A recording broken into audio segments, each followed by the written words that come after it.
ನನ್ನ ಹೆಸರು ಶಫೀಕ್ ಪಂಡಿತ್ ಅಂತ, ಮಾಜಿ ಮಹಾನಗರ ಪಾಲಿಕೆ ಸದಸ್ಯ ಹಾಗೂ ಮಾಜಿ ಮುಸ್ಲಿಂ ತಂಜೀಮುಲ್ ಮುಸ್ಲಿಮಿನ್ ಫಂಡ್ ಅಸೋಸಿಯೇಷನ್ ನಾನು ಕಾರ್ಯದರ್ಶಿ ಕೂಡ ಆಗಿದ್ದೆ. ಸರ್ ನಮಸ್ಕಾರ. ನಮಸ್ತೆ ಸರ್, ಇವತ್ತಿನ ದಿವಸ ನಿಮ್ಮ ದಾವಣಗೆರೆಯಲ್ಲಿ ಚುನಾವಣೆ ಬಗ್ಗೆ ನಾವು ಏನು ಹೇಳಕ್ಕೆ ಇಷ್ಟಪಡ್ತೀರಾ? ದಾವಣಗೆರೆಯಲ್ಲಿ ಚುನಾವಣೆ ಪ್ರಚಾರ ಎಲ್ಲ ಪಕ್ಷದಿಂದ ನಡೀತಾ ಇದೆ. ಎಲ್ಲ ಪಕ್ಷದವರು ಪ್ರಚಾರ 26-27ನೇ ತಾರೀಕಿಂದ ಪ್ರಾರಂಭ ಮಾಡಿದ್ದಾರೆ. ನಮ್ಮ ಪಕ್ಷದ ಕೂಡ ವಾರ್ಡ್ ವೈಸ್ ಪ್ರಚಾರ ಸ್ಟಾರ್ಟ್ ಮಾಡಿದ್ದೀವಿ. ಎಲ್ಲರೂ ಮಾಡ್ತಾ ಇದ್ದಾರೆ ಪ್ರಚಾರ. ಸರ್, ಈಗ ಸಾದಿಕ್ ಪೈಲ್ವಾನ್ ಅವರು ಹಿಂದೆ ಗೆದ್ದಿದ್ದಾರೆ, ಅದ್ರ ಬಗ್ಗೆ ತಾವು ಏನು ಹೇಳಕ್ಕೆ ಇಷ್ಟಪಡ್ತೀರಾ? ಸಾದಿಕ್ ಪೈಲ್ವಾನ್ ಅವರು ನಮ್ಮ ಸಮಾಜದ ಒಂದು ಹಿರಿಯ ನಾಯಕರು. ನಮ್ಮ ಸಮಾಜದ ಮುಸ್ಲಿಂ ಸಮಾಜದ ತಂಜೀಮುಲ್ ಮುಸ್ಲಿಮಿನ್ ಫಂಡ್ ಅಸೋಸಿಯೇಷನ್ನ ಅಧ್ಯಕ್ಷರ ಇದ್ದವರು. ಅವರ ಈ ಡಿಸಿಷನ್ನಿಗೆ ನಾನು ಸ್ವಾಗತಿಸ್ತೀನಿ. ಅವರು ನಮ್ಮ ಊರಿನ ಹಿತಕ್ಕೆ, ನಮ್ಮ ಸಮಾಜದ ಹಿತಕ್ಕೆ ಹಾಗೂ ನಮ್ಮ ಜನರ ಹಿತಕ್ಕೆ ಈ ಡಿಸಿಷನ್ ತೊಗೊಂಡಿದ್ದೀನಿ. Most welcome. ಅವರು ಭಾಳ ಒಳ್ಳೆ ಡಿಸಿಷನ್ ತೊಗೊಂಡಿದ್ದಾರೆ. ಈಗ ಸಮರ್ಥವರು ನಿಂತಿದ್ದಾರೆ, ಕ್ಯಾಂಡಿಡೇಟು ಅವರು ಇತ್ತು, ಏನು ಅವ್ರಿಗೆ ಬೆಳೆಸ್ತಿರೋ ಸಮರ್ಥ್ ಅವರು ವೆಲ್ ಎಜುಕೇಟೆಡ್, ಅವರು ಒಳ್ಳೆ ಕ್ಯಾಂಡಿಡೇಟ್ ಆಗ್ತಾರೆ. ಅವ್ರ ತಾತ ಥರ ನಮ್ಮ ಪರವಾಗಿ ಕೆಲಸ ಮಾಡ್ತಾರೆ, ನಮ್ಮ ಊರಿ ಅಭಿವೃದ್ಧಿಗೆ ಶ್ರಮಿಸ್ತಾರಂತ ನಮಗೆ ಒಂದು ನಂಬಿಕೆ ಇದೆ. ಸರ್, ಇಲ್ಲಿ ಬೇರೆ ಪಕ್ಷದವರು ಇದ್ದಾರೆ, ಕಾಂಗ್ರೆಸ್ ಐತೆ, BJP ಐತೆ, SDP ಐತೆ, ಈ ಎಲ್ಲ ಪಕ್ಷದವರು ಇದ್ದಾರೆ. ನಿಮ್ಮದೇ ಕಾಂಗ್ರೆಸ್ ಅನ್ನೋದು ನಿಮ್ಮ ಅಭಿಪ್ರಾಯ ಏನಿದೆ? ನೋಡಿ, ಕಾಂಗ್ರೆಸ್ ಎಲ್ಲ ಸಮಾಜದವರು ಕಾಂಗ್ರೆಸ್ ಪಕ್ಷದಲ್ಲಿ ಇದ್ದಾರೆ. ನೀವು ಅದೇ ಥರ BJPಗೆ ಹೋದರೆ ಅಲ್ಲಿ ಅಲ್ಪಸಂಖ್ಯಾತರು ಯಾರೂ ಇಲ್ಲ. ಆಲ್ಮೋಸ್ಟ್ ಆಲ್ 1% ಇಲ್ಲ. ಅದೇ SDPಗೆ ಹೋದರೆ ಬೇರೆ ಸಮಾಜದವರು ಇಲ್ಲ. ಅಲ್ಪಸಂಖ್ಯಾತರು ಬಿಟ್ಟರೆ ಬೇರೆ ಸಮಾಜದವರು ಇಲ್ಲ. ಕಾಂಗ್ರೆಸ್ನವರು ಎಲ್ಲ ಸಮಾಜದವರು, ಎಲ್ಲ ಜಾತಿ ಧರ್ಮದವರು ಕಾಂಗ್ರೆಸ್ನಲ್ಲಿ ಇದ್ದಾರೆ.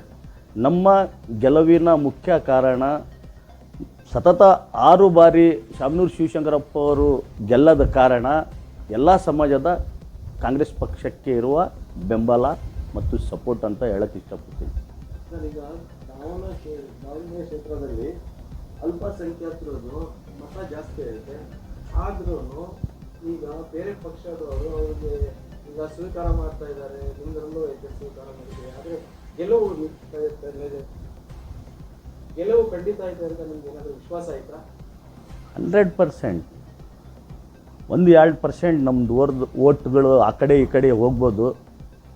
ಗೆಲುವು ಮಾತ್ರ ಖಚಿತ.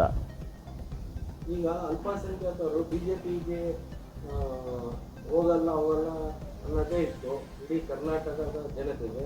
ಆದರೆ ನಿಮ್ಮ ದಾವಣಗೆರೆ ಕ್ಷೇತ್ರದಲ್ಲಿ BJPಗೆ ಸೀಮಿತ ಆಗ್ತಿದ್ದಾರೆ ಅಲ್ಪಸಂಖ್ಯಾತರು. ಅದ್ರ ಬಗ್ಗೆ ನೀವೇನು ಹೇಳ್ತೀರಾ?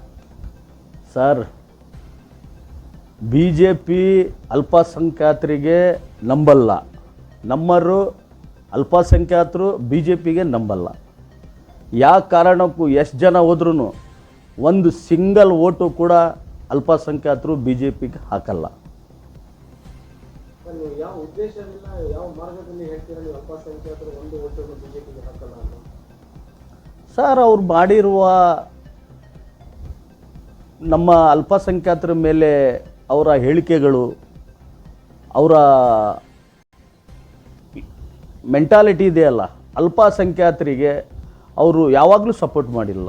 ಮೊನ್ನೆ ಬಜೆಟ್ನಾಗೆ ಅಲ್ಪಸಂಖ್ಯಾತರಿಗೆ ಬಜೆಟ್ ಬಂದಾಗ ಲೀಡರ್ ಆಫ್ ಅಪೋಸಿಷನ್ ಆರ್ ಅಶೋಕ್ನವರು ಅಲ್ಪಸಂಖ್ಯಾತರ ಪರವಾಗಿರುವ ಬಜೆಟ್ ಅಂದ್ರೆ ಅದ್ರಾಗ ನಮಗೆ ಆಯ್ತಲ್ಲ ಸಾಮಾನ್ಯ, ಇನ್ನೂ ನಮ್ಮ ಸಮಾಜ ನಮ್ಮ ಪರ್ಸೆಂಟೇಜ್ಗಿಂತ ನಮಗೆ ಕಡಿಮೆನೇ ಇದೆ. ಆದ್ರೂ ಹಂಗೆ ಹೇಳಿದರು ಅವರು. ಈಗ ದಾವಣಗೆರೆ ಕ್ಷೇತ್ರದಲ್ಲಿ ಕಾಂಗ್ರೆಸ್ಸೇ ಇಲ್ಲಿ ಸೀಮಿತವಾಗಿ ಇರೋದು ಇಷ್ಟು ವರ್ಷದಿಂದ. ಇಲ್ಲಿ ಅಭಿವೃದ್ಧಿ ಆಗಿದೆಯಾ ನಿಮ್ಮ ದಾವಣಗೆರೆ ಕ್ಷೇತ್ರದಲ್ಲಿ? ಆಗಿದೆ ಸರ್. ಮೊದಲಕ್ಕೂ ಈಗೂ ನೀವು 94ಕ್ಕಿಂತ ಮುಂಚೆ ಇದ್ದಿದ್ದ ದಾವಣಗೆರೆ ಭಾಳ ಅಭಿವೃದ್ಧಿ ಆಗಿದೆ. ನೀವು ಹೋಗಿ ನೋಡಿ, ಎಲ್ಲ ಕಡೆ ನಮ್ಗೆ ಕಾಂಕ್ರೀಟ್ ರೋಡ್ ಇದೆ ಓಡಾಡೋಕ್ಕೆ. ಮತ್ತು ನಮಗೆ ಮೊದಲೇ ಕುಡಿಯುವ ನೀರಿನ ವ್ಯವಸ್ಥೆ ಇದ್ದಿಲ್ಲ. ಈಗ ಜಲಶಿರಿ ಅಂತ ಪ್ರಾಜೆಕ್ಟ್ ತೊಗೊಂಡು ಬಂದು ನಮ್ಮ ಎಸ್ ಮಲ್ಲಿಕಾರ್ಜುನ್ ಅವರು ಮನೆಗೆ ದಿನ ನೀರು ಬರುವ ಒಂದು ಪ್ರಾಜೆಕ್ಟನ್ನು ಜಲಶಿರಿ ಅಂತ ತಂದಿದ್ದಾರೆ. ನಮಗೆ ಇದೆಲ್ಲ ಕುಡಿಯೋ ನೀರು ಮೂಲಭೂತ ಸೌಕರ್ಯದಲ್ಲಿ ದಾವಣಗೆರೆ ಎದರಲ್ಲೂ ಹಿಂದೆ ಇಲ್ಲ. ಜನರಿಗೆ ಎಲ್ಲ ಮೂಲಭೂತ ಸೌಕರ್ಯಗಳು ಸಿಗ್ತಾ ಇದೆ ದಾವಣಗೆರೆಯಲ್ಲಿ. ಸರ್, ಈಗ ಕ್ಯಾಂಡಿಡೇಟು ಸಮಂತ್ ಅವರು ಇನ್ನು ಹೆಂಗಿಸ್ತಾರೆ, ಈಗ ಜನಕ್ಕೆ ಹೆಂಗಿಸ್ತಾರೋ ಮುಂದಿನ ದಿನಗಳಲ್ಲಿ ಏನು ಬೇಯಿಸ್ಬೋದು ಅವರು?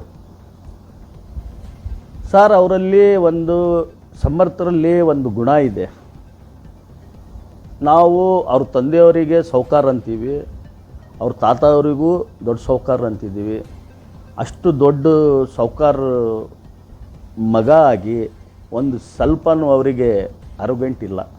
ಸಾಮಾನ್ಯ ಜನರಲ್ಲಿ ಸಾಮಾನ್ಯರಾಗಿ ಬರೆಯ ಕಾಲಿಂದ ನಡೀತಾರೆ. ಯಾವುದು ಜಾತಿ ಧರ್ಮ ಭೇದ ಇಲ್ದಂಗೆ ಯಾರ ಮನೆಗೆ ಕರೆದ್ರೂ ಹೋಗ್ತಾರೆ. ಒಂದು MLA ಮತ್ತೇನು ಗುಣ ಬೇಕು ಸರ್ ನಿಮಗೆ? ನಿಮ್ಮ ಉದ್ದೇಶದಲ್ಲಿ ಕಾಂಗ್ರೆಸ್ ಖಂಡಿತವಾಗಿ ದಾವಣಗೆರೆ ಕ್ಷೇತ್ರದಲ್ಲಿ ಗೆಲುವಿಗೆ ಇರುತ್ತೆ ಅಂತ ನಾವು ಹೇಳ್ತಿದ್ದೀರಾ.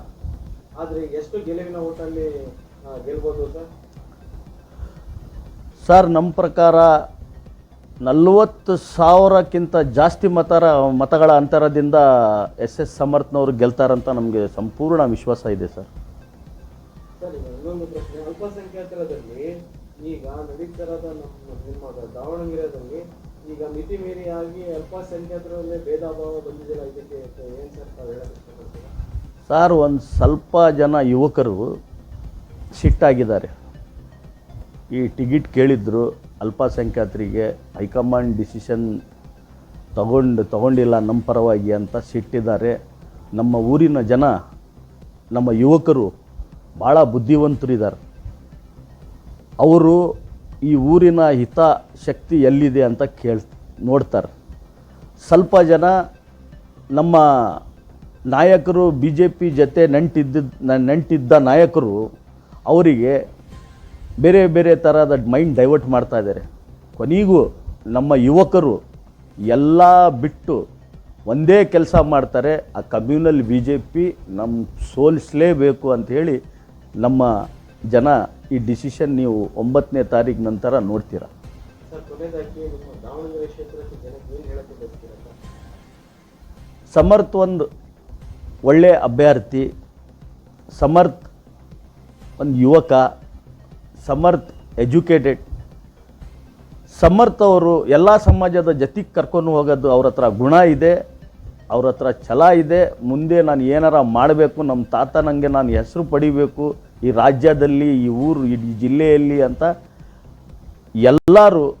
ಎಲ್ಲ ಸಮಾಜದವರಿಗೆ ನನ್ನ ಕಳೆಯ ಮನವಿ, 9ನೇ ತಾರೀಕಿಗೆ ಕಾಂಗ್ರೆಸ್ ಪಕ್ಷಕ್ಕೆ ಮತ ನೀಡಿ ಭರ್ಜರಿ ಈ ನಮ್ಮ ರಾಜ್ಯದಲ್ಲಿ ಒಂದು ಇತಿಹಾಸ ಸೃಷ್ಟಿ ಮಾಡಬೇಕಂತ ವಿನಂತಿಸಿಕೊಳ್ತೀನಿ.